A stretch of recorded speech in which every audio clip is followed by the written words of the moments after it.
आज्ञा नमस्कार। बेले बेले हठात आम विभिन्न कारण एमती किसी ना कि स्थिति पहुँची जाऊ जो आमको भावियों इच्छा हुए कौन मो जीवन में एमती समस्या बारंबार आसुव अन्य मान भली मु सुखर स्वप्न देखी ताकू साकार करें। प्रकृत में ईश्वर कौन मो किसी भावुना एमती अनेक कथा। जीवनटा बड़ विचित्र आज्ञा। किछि उपदेश बापा माँ अभिभावक गुरुजन लालन पालन ताड़न मार्गदर्शन आ सांगकू किछि शास्त्र पठन मनन चिंतन ये सब द्वारा आमे जीवनर संज्ञा निरूपण करूँ। किंतु जीवनर गति अलगा प्रकार जहाँ आज सकाळे घटी हुए तो देखिए काली ताहा घटी न पारे। खाली सेतिक नुहे जो निष्ठा त्याग अध्यवसाय अभिज्ञता को नहीं मन करंतु आपण किछि अनुभूति अर्जिछंती एवं से अनुभूति किसी निर्दिष्ट समस्यार समाधान करिपारिछंती। देखिए ठीक सही निर्दिष्ट अनुभूति को नहीं ठीक सही प्रकार आस्थु आव एक समस्यार समाधान करने को चाहूँगी। देखिए आपड़ करें कि संभव हो पारनी। बड़ विचित्र जीवन आउ तार संज्ञा से बारंबार विभिन्न स्थान में शास्त्रविद मैंने कहते जीवन वैचित्र्यमय आउ सब वैचित्र्य को लेकिन ही जीवन लगे सुंदर। थर भाविले आपण पाखे जीवनटे अच्छी बोली तो आपड़ कहले मो जीवन में समस्या कौन एमती बारंबार आसुव एमती अनेक कथा।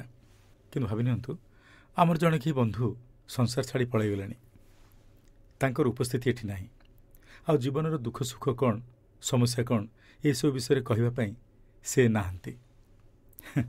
एक सत आज्ञा आपण वर्तमान चलुवा समस्या निश्चय कठिन और जटिलमय।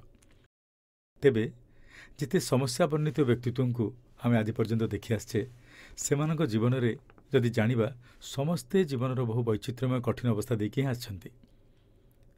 किंतु जेतेबेले सफलता तांक पारे आसी पहुंची सेतेबेले समस्ते तांको धन्य धन्य कहछंती।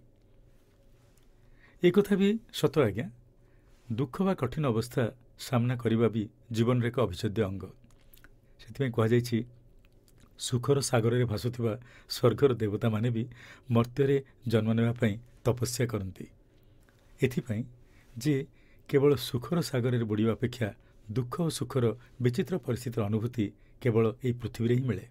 से कहुए दुर्लभ ए मनीष जीवन आ रहा दुखमय परिस्थिति बा कठिन अवस्था बा समस्यार कथा। आज्ञा धीर स्थिर चित्तरे बसंतु भावंतु आपण पाखरे कौन सब अच्छी। देखिए सबु मनीष भली आपण पाखे मध्य स्नेह प्रेम निष्ठा अध्यवसाय धैर्य काम करिवार इच्छा ये सबू अच्छी। ताको एकाकार करंतु आज नहेले आपण निश्चय वर्तमान समस्या को समाधान करिपारिबे।